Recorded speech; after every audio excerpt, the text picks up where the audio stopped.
rich. And this is where the fasting story becomes very interesting, because researchers have discovered that fasting does much more than simply make the stomach empty. Changes in energy availability can influence hormones. They can influence metabolism, they can influence cellular signaling, and they can influence processes involved in cellular maintenance. One of those processes is autophagy. Autophagy is a real biological process. The word essentially means self-eating. That sounds frightening, but it is actually a useful housekeeping system.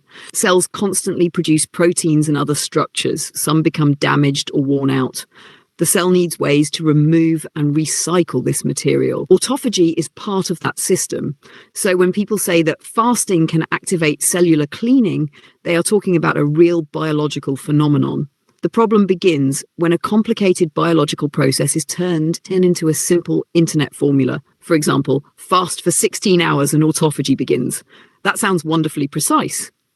But human biology does not necessarily work according to a universal clock. There is not necessarily a magical moment when the body suddenly says, 16 hours have passed. Now we begin repairing everything. The exact response depends on many things. It can depend on the person. It can depend on what they ate before fasting. It can depend on their body composition. It can depend on physical activity. It can depend on metabolism. And it can depend on how long the fasting period actually lasts. So the biological idea is real, but the popular explanation is often much more certain than the evidence allows.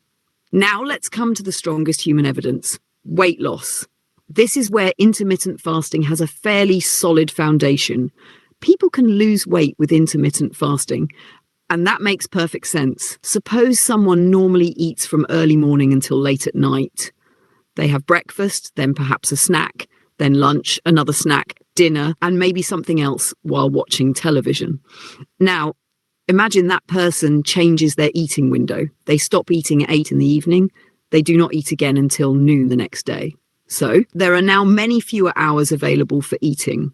For some people, that naturally reduces their total food intake. They may eat fewer snacks, they may eat fewer calories, and over time they may lose weight.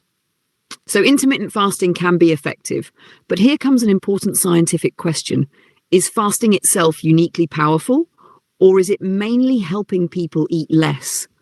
This is where the evidence becomes much less dramatic. According to nutrition researcher Christopher Ardi, intermittent fasting generally produces around 5% weight loss, depending on the method and the individual.